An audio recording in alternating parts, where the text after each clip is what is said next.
రేవంత్ రెడ్డి గారికి మీరు బాగా సాన్నిహిత్యంగా ఉండడం వల్ల, లేదా ఒకటే సామాజిక వర్గం అయి ఉండడం వల్ల ఎమ్మెల్యే సీట్ వచ్చింది అనే వాదన కూడా వినిపిస్తుంది. మరి దానిపైన మీ అభిప్రాయం ఏంటి? అది తప్పనుకుంటా నేను. ఎందుకంటే ఇది ఒక సామాజిక వర్గం లేదంటే ఒక కులము ఒక మతము ఎప్పుడు కూడా ప్రాతిపదిక కాదు.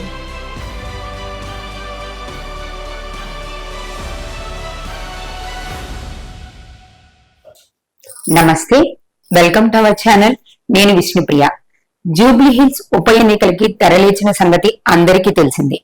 అయితే అధికార పార్టీ అయిన కాంగ్రెస్ పార్టీ నుంచి ఎంతో మంది అభ్యర్థులు బరిలో ఉన్నారని రకరకాల పేర్లు వినిపిస్తున్నాయి. వారిలో ఒకరైనటువంటి ప్రముఖ వ్యక్తి, రహమత్ నగర్ కార్పొరేటర్ గా పనిచేస్తున్నటువంటి సిఎన్ రెడ్డి గారితో మాట్లాడడానికి మనం వచ్చాం. ఒకసారి సిఎన్ రెడ్డి గారితో మాట్లాడి జూబ్లీ హిల్స్ ఉప ఎన్నికల గురించి, అలానే రహమత్ నగర్ లో ప్రజల అభిప్రాయం ఎలా ఉంది, భవిష్యత్ ఎలా ఉండబోతుంది, ఈ విషయాలన్నీ కూడా సవివరంగా తెలుసుకుందాం. నమస్తే సార్. మామూలుగానే జూబ్లీ హిల్స్ లో ఎన్నికలు అన్నప్పుడు మొత్తం అందరి చూపు జూబ్లీ హిల్స్ మీదే ఉంటుంది సార్. ఇప్పుడు బై ఎలక్షన్స్ కదా, బై ఎలక్షన్స్ లో ఇప్పటిదాకా మీరు రహమత్ నగర్ లో కార్పొరేటర్ గా ఉన్న ఒక వ్యక్తి ఎమ్మెల్యే బరిలో ఉండడం అనేది సర్వసాధారణమైన విషయం కాదు. మీ పేరు బాగా వినిపిస్తుంది. దీనికి మీరు ఎలా రియాక్ట్ అవుతున్నారు?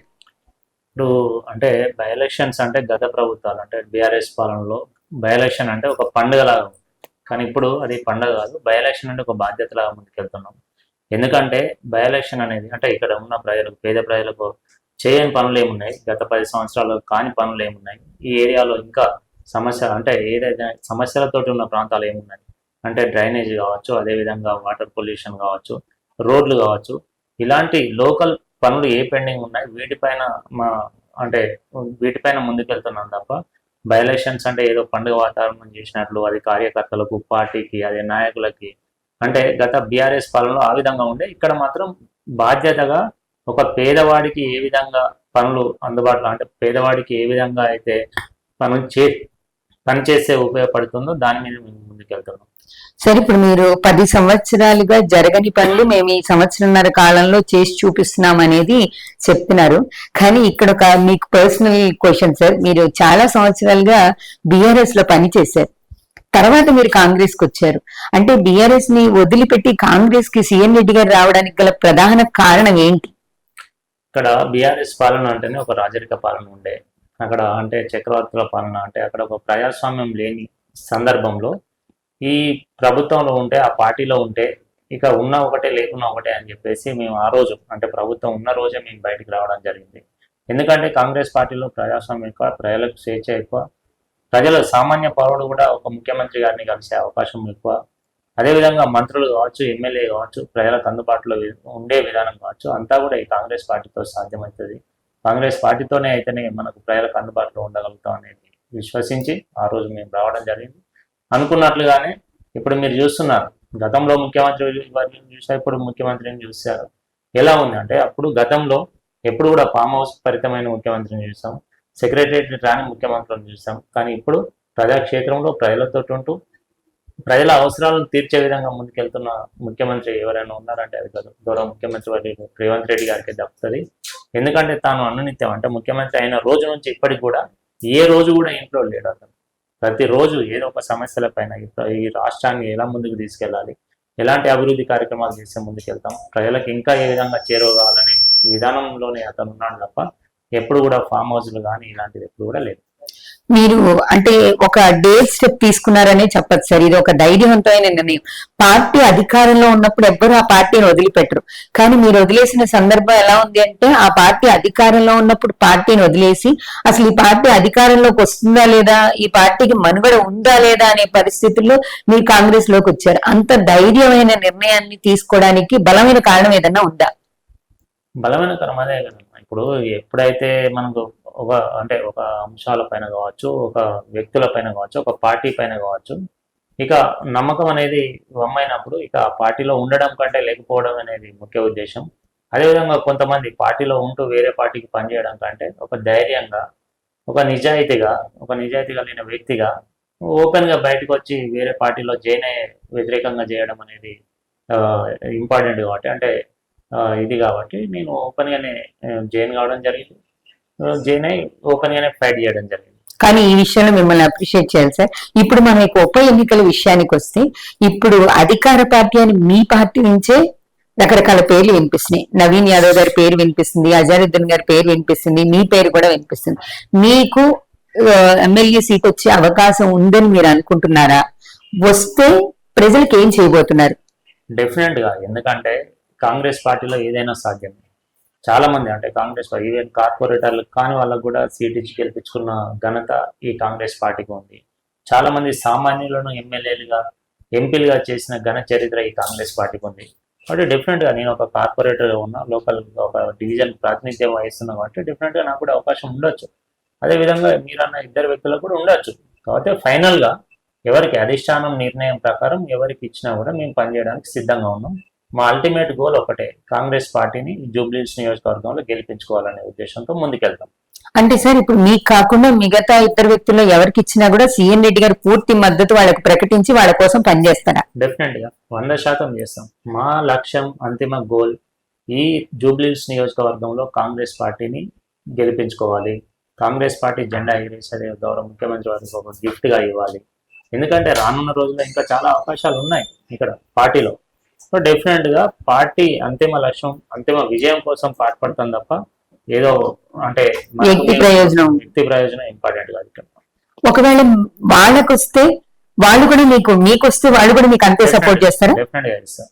సరే, ఇప్పుడు మీరు చాలా నమ్మకంగా మీకు సీట్ వచ్చినా వాళ్ళు మీకు సమర్థిస్తారని, వాళ్ళకి సీట్ వచ్చినా మీరు సమర్థిస్తారని చెప్తున్నారు. కానీ కాంగ్రెస్ లో చాలా సంవత్సరాలుగా చూస్తున్న చరిత్ర ఏంటంటే, అధికారం కోసం అంతర్గతంగా ఆధిపత్య పోరు అనేది ఎప్పుడూ జరుగుతుంటది. ఇది ప్రజల్లో ఉన్న అభిప్రాయం కాదంటారా? లేదా ఇప్పుడు జూబ్లీహిల్స్ నియోజకవర్గంలో అలాంటిది లేదు.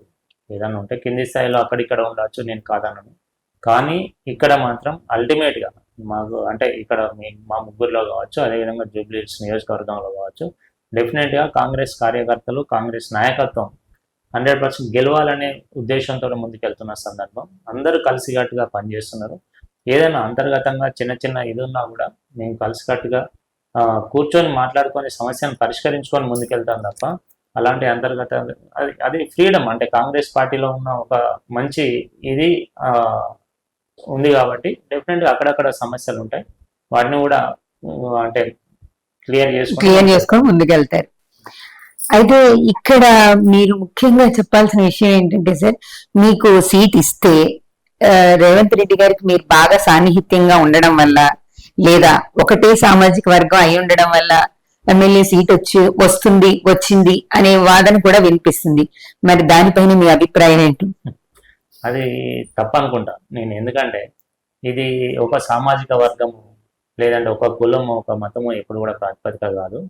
ప్రజలకు అందుబాటులో ఉండే విధానం, ప్రజలకు చేరువ ఉండే విధానం, అంటే ప్రజా సమస్యలు నెరవేర్చడంలో అవలంబించే నాయకత్వ లక్షణాలు, ఇదే ఇంపార్టెంట్ తప్ప ఎప్పుడు కూడా కులం, మతం ఇలా ఎప్పుడు కూడా ప్రాతిపదిక కాదు. డెఫినెట్గా అంటే అధిష్టానం కూడా అనేక సర్వేలు చేస్తుంది. వాళ్ళు కూడా అంటే వాళ్ళకి సంబంధించినటువంటి ఫీడ్బ్యాక్ అంతా కూడా తీసుకుంటారు. కాబట్టి అధిష్టానం అదేవిధంగా అందరూ కూడా అంటే హైకమాండ్ అంతా కూడా ఒక నిర్ణయానికి వచ్చిన తర్వాత చేసే నిర్ణయం కాబట్టి ఇది ఏదో ఒకరి నిర్ణయం కాదు ఇక్కడ. అంటే ఇక్కడ సామాజిక వర్గం కానీ లేకపోతే మీకు సీఎం గారికి ఉన్న సాన్నిహిత్యం కానీ ఏమాత్రం పనిచేయదు అని అంటారు. డెఫినెట్ అంటే సీఎం గారిది ఒక కోణం కావచ్చు, మిగతా ఫ్యాక్టర్స్ కూడా ఉంటాయి. ఇది కాంగ్రెస్ పార్టీ ప్రజాస్వామ్య విలువలు ఉన్న పార్టీ కాబట్టి డెఫినెట్గా అందరి అభిప్రాయాలు తీసుకున్న తర్వాతనే ఒక నిర్ణయానికి వస్తారు. కాబట్టి ఇది అందరి నిర్ణయంగా భావిస్తాం. ఈ నియోజకవర్గంలో మీతో పాటు ఇంకా మిగతా పార్టీ వాళ్ళు కూడా ఉన్నారు కదా సార్, మొత్తం 6.5 ఉన్నాయి కదా దీంట్లో.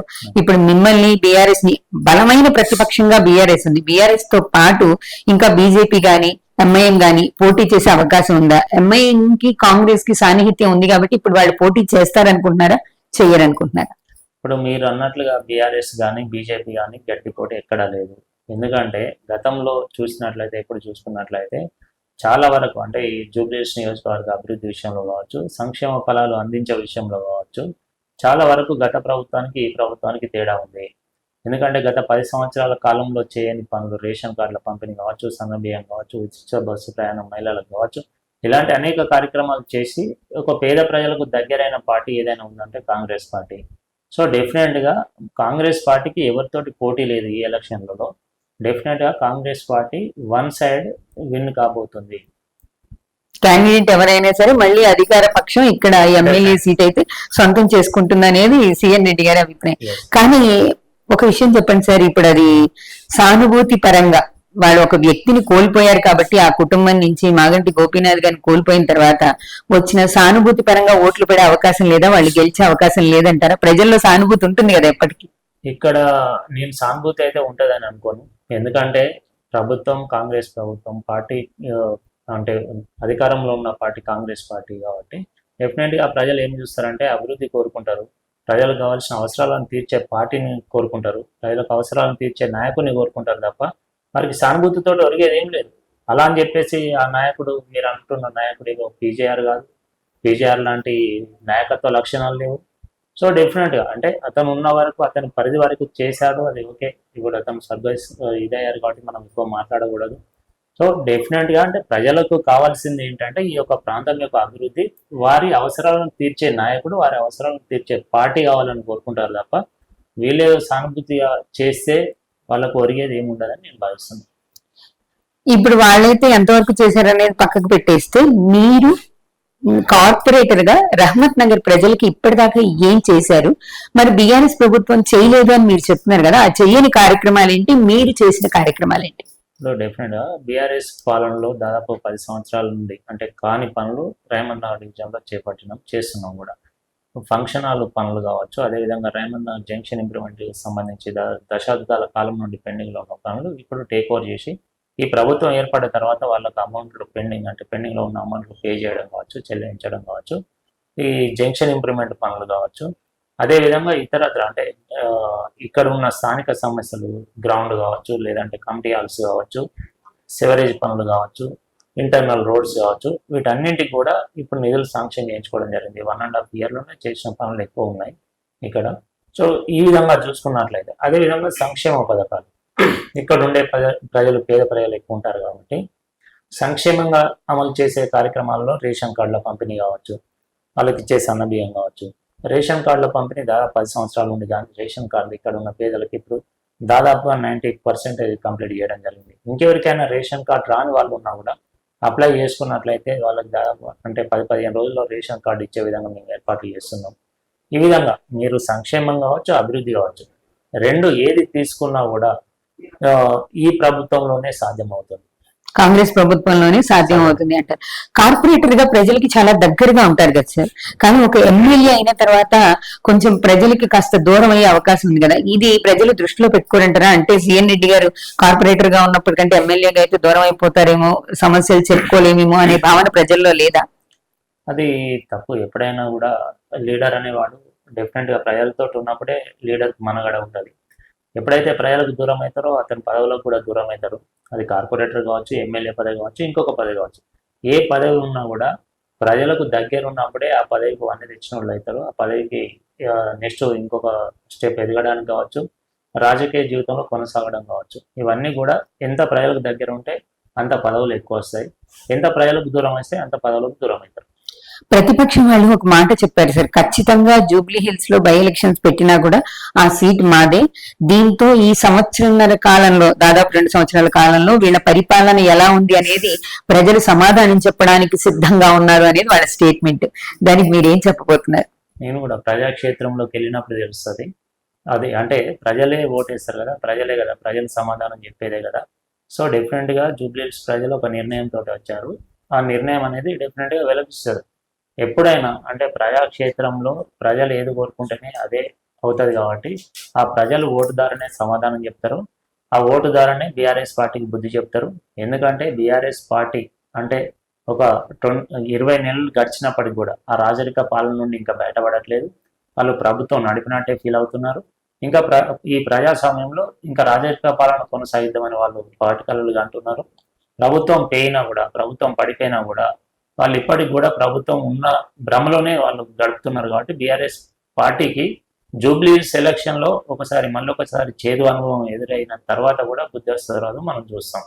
గెలుపు మాదే అని చాలా పక్కాగా చెప్తున్నారు సార్ మీరు. కానీ ఈ దాదాపు 2 సంవత్సరాల కాలంలో రేవంత్ రెడ్డి గారు తీసుకున్న నిర్ణయాల్లో ప్రజల్ని బాగా ప్రభావితం చేసిన విషయం హైడ్రా. కాదనండి. అయితే మిగతా వాళ్ళకంటే కార్పొరేటర్ గా హైడ్రా ఎఫెక్ట్ ప్రజల మీద ఎంత పడింది, ఎలా తీసుకున్నారు అనేది మీకు బాగా తెలుసు. మరి ఇప్పుడు ఉప ఎన్నికల్లో ఆ హైడ్రా ఎఫెక్ట్ అనేది ఈ ఎమ్మెల్యే క్యాండిడేట్ మీద పడదు అని మీరు అనుకుంటున్నారా? పడితే ఏం చేస్తారు? హైడ్రా అనేది అది ఒక మంచి కార్యక్రమంలో భాగంగా తీసుకొచ్చిన కార్యక్రమం హైడ్రా. కానీ గత ప్రభుత్వం బీఆర్ఎస్ పార్టీ దాన్ని సోషల్ మీడియాలో ఒక దుష్ప్రచారం చేసి ఒక బూచిగా చూపెట్టే ప్రయత్నం చేసినప్పటికీ గౌరవ ముఖ్యమంత్రి వర్యులు రేవంత్ రెడ్డి గారి ఆధ్వర్యంలో జరుగుతున్నటువంటి అంటే హైడ్రా టీం మీరు ఇక్కడ హైదరాబాద్ నగరంలో చూసినట్లయితే దాదాపుగా ఒక 30 పార్కులు, అదేవిధంగా ఒక 30 నుండి 40 వరకు ఈ లేక్స్ కావచ్చు, వీటన్నింటినీ రక్షించబడ్డదంటే హైడ్రా టీం రక్షించింది. దాదాపుగా 30,000 కోట్ల ప్రభుత్వ భూములను కాపాడింది హైడ్రా.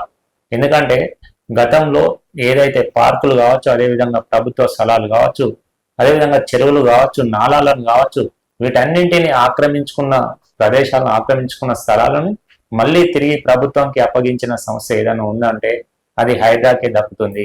హైడ్రా వచ్చిన తర్వాత మనం చూస్తున్నాం నాలాలు కావచ్చు, అదేవిధంగా గ్రేటర్ హైదరాబాద్ పరిధిలో ఉన్నటువంటి అక్రమంగా ఆక్రమించినటువంటి చెరువు ప్రాంతం కావచ్చు, అదేవిధంగా పార్కుల స్థలాలు కావచ్చు, ఈ విధంగా చెప్పుకుంటూ పోతే దాదాపుగా 30,000 కోట్ల పైచిలుకు ప్రభుత్వ భూములను మళ్ళీ స్వాధీనం చేసుకొని ప్రభుత్వానికి అప్పగించినటువంటి ఘన చరిత్ర హైడ్రాకు, అదేవిధంగా గౌరవ ముఖ్యమంత్రి వర్యులు రేవంత్ రెడ్డి గారికి దక్కుతుంది.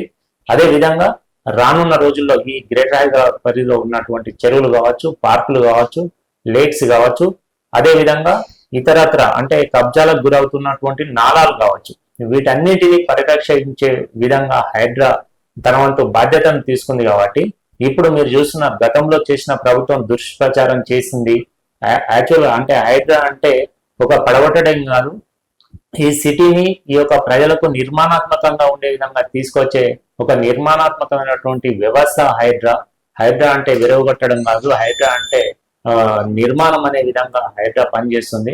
కాబట్టి హైడ్రా వల్ల గ్రేటర్ హైదరాబాద్ ప్రజలు హైడ్రా చేసే పనులకి హర్షం వ్యక్తం చేస్తున్నారు. మొదట్లో హైడ్రా అంటే అదొక దుష్ప్రచారం చేసే విధంగా ఇతర పార్టీలు కావచ్చు, బీఆర్ఎస్ పార్టీ ముఖ్యంగా బీఆర్ఎస్ పార్టీ కావచ్చు, ఒక కోణంలో కుట్రపూరిత కోణంలో చూపించే ప్రయత్నం చేశారు. కానీ ఇప్పుడు హైడ్రా అంటే ప్రజలకు ఒక నమ్మకం ఏర్పడింది, హైడ్రా అంటే ప్రజలకు ఒక విశ్వాసం ఏర్పడింది. సో డెఫినెట్ గా హైడ్రా వల్ల ఈ గ్రేటర్ హైదరాబాద్ ప్రజలకి మంచి జరుగుతుంది. కానీ హైడ్రా వల్ల ఏ విధమైనటువంటి వ్యతిరేకత ప్రజల్లో లేదని బలంగా చెప్తున్నారా సార్? 1000% ఎక్కడ కూడా లేదు. ఇంకొక ముఖ్యమైన ప్రశ్న సార్, ఈ మధ్య కాలంలో విపరీతమైన వర్షాలు పడడం మనం చూసాం. కానీ మహానగరంగా భాగ్యనగరంగా చెప్పుకుంటున్నటువంటి హైదరాబాద్ లో కొంచెం వర్షం శాతం ఎక్కువ నమోదైనా కూడా మనం చెప్పుకునే జూబ్లీ హిల్స్ లాంటి మెయిన్ ప్లేసెస్ లో కూడా నీళ్లు వచ్చేసి ప్రజలు అసలు ప్రయాణం చేయడానికి కనీస అవకాశం కూడా లేని పరిస్థితులు వచ్చాయి. సిటీలో ఇలాంటి పరిస్థితులు రావడానికి గల కారణం ఏంటి?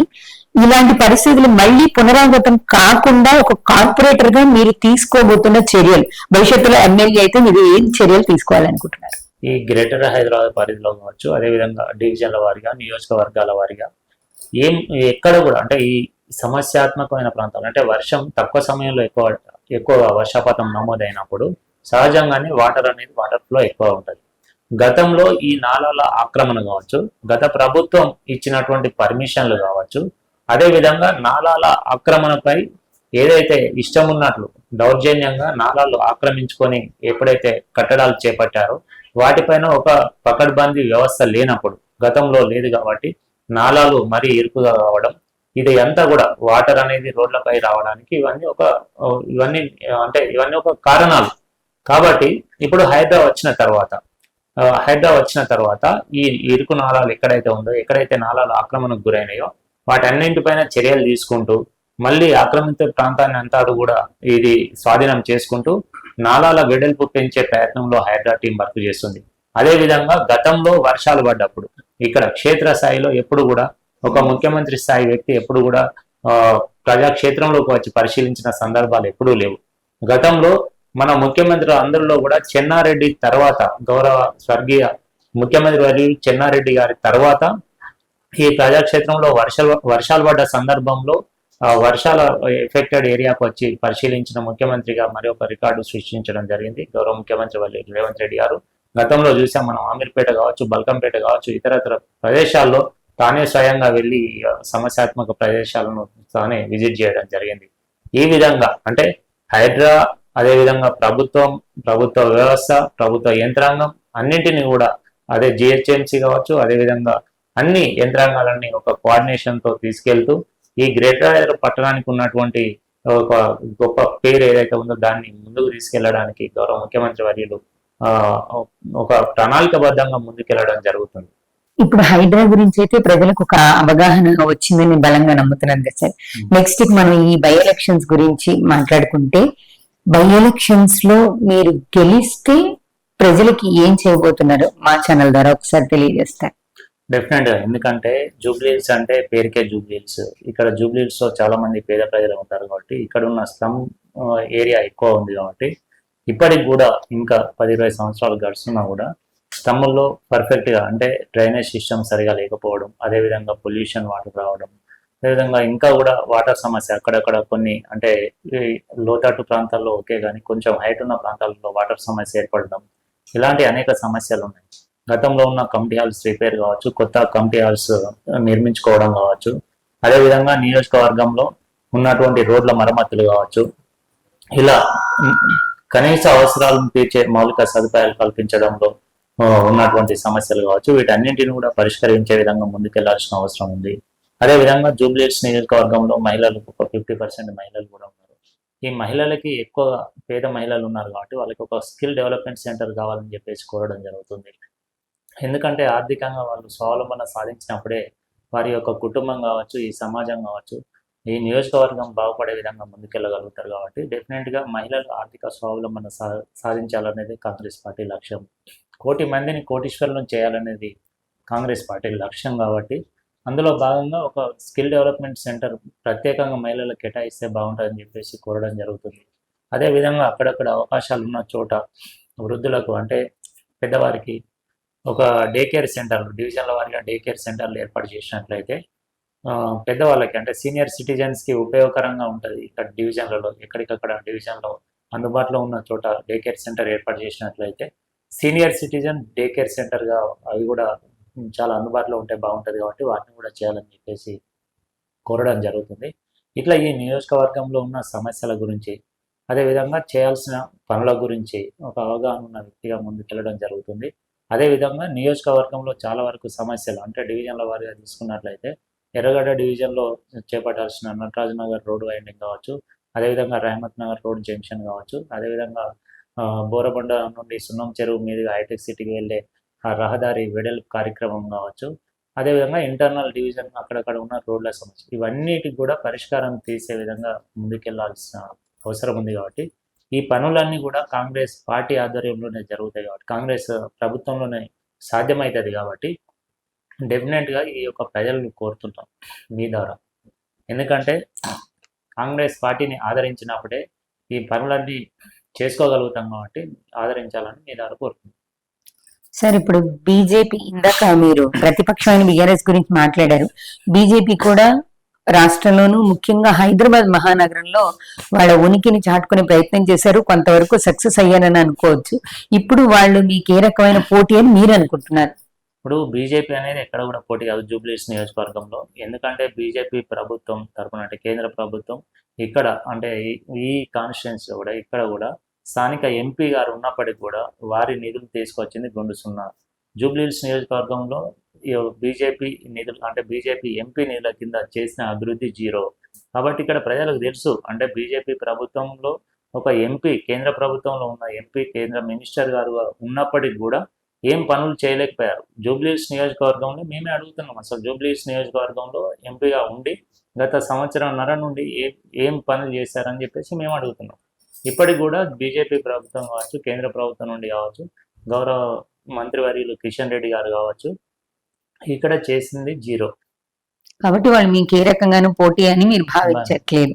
కానీ ప్రతిపక్షం చాలా సందర్భాల్లో మాట్లాడుతున్నప్పుడు హైదరాబాద్ అభివృద్ధి బీఆర్ఎస్ తోనే సాధ్యమైంది, మేము ఇంత బాగా అభివృద్ధి చేసాం, ఇది మాకు కంచుకోట, తెలంగాణ మొత్తం మీద అనే భావనతో ఉంటారు కదా. మరి ఇప్పుడు వాళ్ళకి ఎంతవరకు గెలుపు అవకాశాలు ఉన్నాయి అనుకుంటున్నారు? ఇప్పుడు బీఆర్ఎస్ వాళ్ళు ప్రచారంలో అంటే దుష్ప్రచారంలో ముందుండొచ్చు. ఎందుకంటే హైదరాబాద్ అభివృద్ధి అనేది ఎక్కడో హైటెక్ సిటీను లేదు అంటే గచ్చిబౌలి లేదు అంటే ఆ పరిసర అక్కడ ప్రాంతంలో జరిగినంత మాత్రాన హైదరాబాద్ అభివృద్ధి జరిగినట్టు కాదు.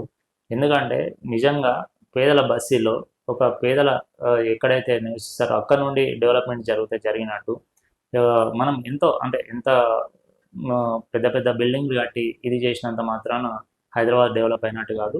ఇన్ఫ్రాస్ట్రక్చర్ వారికి కావాల్సిన మౌలిక సదుపాయాలు ఏంటి, ఇప్పుడు సెవరేజ్ కావచ్చు, అదేవిధంగా నాలాల ఇంప్రూవ్మెంట్ కావచ్చు, రోడ్ల ఇంప్రూవ్మెంట్ కావచ్చు, ఇలాంటివి పేద బస్తీల నుండి జరిగినప్పుడు అంటే పేద ఉండే కాలనీల నుండి జరిగితే అది డెవలప్మెంట్ అంటారు తప్ప ఏదో ఒక ప్రాంతాన్ని బిల్డింగ్లు ఇన్ఫ్రాస్ట్రక్చర్ అంటే ఏదో ఒక ప్రాంతంలో బిల్డింగ్లు కట్టడం వల్ల హైదరాబాద్ డెవలప్ అయిందంటే కాదు.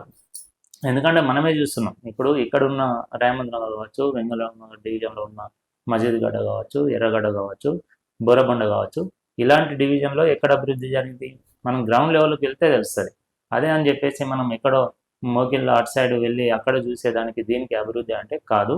ఇక్కడ పేద ప్రజలు నిజంగా పేద ప్రజలు ఉండే ప్రాంతం డెవలప్ అయ్యి పేద ప్రజలు ఉండే ప్రాంతంలో మౌలిక సదుపాయాలు కల్పించినప్పుడు అది నిజమైన అభివృద్ధి అవుతుంది. సార్ ఇక్కడ ఒక పర్సనల్ క్వశ్చన్, ఇప్పుడు ఈ సీట్ ఇన్ కేసు వేరే మీ పార్టీలో వేరే వ్యక్తులకు వచ్చిన తర్వాత ఏదైనా పార్టీలో రకరకాల మార్పులు జరిగిన సిఎన్ రెడ్డి గారు కంటిన్యూగా కాంగ్రెస్ పార్టీలోనే కొనసాగిస్తారా, లేకపోతే భవిష్యత్తులో పార్టీ మారే అవకాశం ఉందా? ఇది కూడా ప్రజలు అడిగిన ప్రశ్నని. భవిష్యత్తులో పార్టీ మారే సమస్య ఉండదు. గౌరవ ముఖ్యమంత్రి వర్యులు రేవంత్ రెడ్డి గారికి నాకు సన్నిహిత సంబంధం ఉంది. డెఫినెట్ గా గౌరవ ముఖ్యమంత్రి వర్యులు ఎక్కడ ఉంటే అక్కడ ఉంటారు. వారు ఎన్ని సంవత్సరాలు జీవితాంతం గౌరవ ముఖ్యమంత్రి వర్యులు ఎక్కడ ఉంటే అక్కడే ఉంటారు. ఫైనల్ గా అయితే ఇప్పుడు ఈ బై ఎలక్షన్స్ లో అధికార పార్టీ ఎమ్మెల్యే సీట్ని ఖచ్చితంగా గెలిచి చూపిస్తుంది అనేది సిఎన్ రెడ్డి గారి మాటలో చాలా బలంగా వినిపిస్తుంది. అభిప్రాయం ఎలా ఉంది, ప్రజా అభిప్రాయం సిఎన్ రెడ్డి గారి అభిప్రాయంతో ఏకీభవిస్తుందా లేదా అనేది కాలం సమాధానం చెప్తుంది. ఇప్పుడు రహమత్ నగర్ లో జరిగినటువంటి అభివృద్ధి కార్యక్రమాలు, ఇప్పటిదాకా మీరు చేసిన అభివృద్ధి కార్యక్రమాలు ఏంటో ఒకసారి వ్యూవర్స్ కి తెలియజేస్తే. డెఫినెట్ గా అండి, అంటే సిఎన్ రెడ్డి కార్పొరేటర్ కాకముందు రహమత్ నగర్ ఏ విధంగా ఉంది, ఈ రోజు రహమత్ నగర్ ఏ విధంగా ఉంది, మీరు ప్రజల దగ్గరికి వెళ్ళి కూడా చూడొచ్చు. ఇక్కడ రహమత్ నగర్ లో మీరు ఈ ఫస్ట్ రోడ్ నుండి చూసుకున్నట్లయితే Rahmat Nagar public school road lane road కావచ్చు, అదేవిధంగా రహమత్ నగర్ జంక్షన్ లో ఉన్నటువంటి ఆ లెఫ్ట్ అంటే లైబ్రరీ ముందున్న రోడ్ కావచ్చు, అక్కడ నుండి అదే ఎంఎంసిసి స్కూల్ రోడ్ కావచ్చు, బంగారు మైసమ్మ టెంపుల్ రోడ్ కావచ్చు, అదేవిధంగా సువర్ణ కిరాణం స్టోర్ నుండి ప్రతి గల్లీలో, అదేవిధంగా కార్మిక నగర్ రోడ్ కావచ్చు, ముందుకెళ్ళినైతే వినాయక నగర్ గ్రౌండ్ డెవలప్మెంట్, తర్వాత మల్టీపర్పస్ ఫంక్షన్ హాల్ కావచ్చు, హెచ్ఎఫ్ నగర్లో ఇంటర్నల్ రోడ్స్ కావచ్చు, ఇందిరానగర్లో ఇంటర్నల్ రోడ్స్ కావచ్చు, శ్రీరామ్ నగర్లో ఉన్నటువంటి సమోసా గల్లీ, అదేవిధంగా దాని ట్రైన్ డెవలప్మెంట్ కావచ్చు, ఇలా ఎక్కడ చూసినా రహమత్ నగర్ డివిజన్లో ప్రతి బస్సులో సిఎన్ రెడ్డి మార్క్ కనిపిస్తుంది. అదేవిధంగా ఈ మధ్య కాలంలో ఇక్కడ అంటే రహమత్ నగర్ డివిజన్లో ప్రతి కూడలిలో ఒక లైటింగ్ విధానం ఉండాలని చెప్పేసి ఐమాస్ లైట్స్ కూడా నెలకొల్పడం జరుగుతుంది. ఎందుకంటే రాత్రిపూట ఎక్కువ యువత ఈ అసంఘ కార్యక్రమాలు చేయడానికి ఆస్కారం ఉంది కాబట్టి అలాంటి డార్క్ ప్రదేశాలను ఐడెంటిఫై చేసేసి అక్కడ కూడా ఐమాస్ లైట్స్ ఏర్పాటు చేయడం జరుగుతుంది.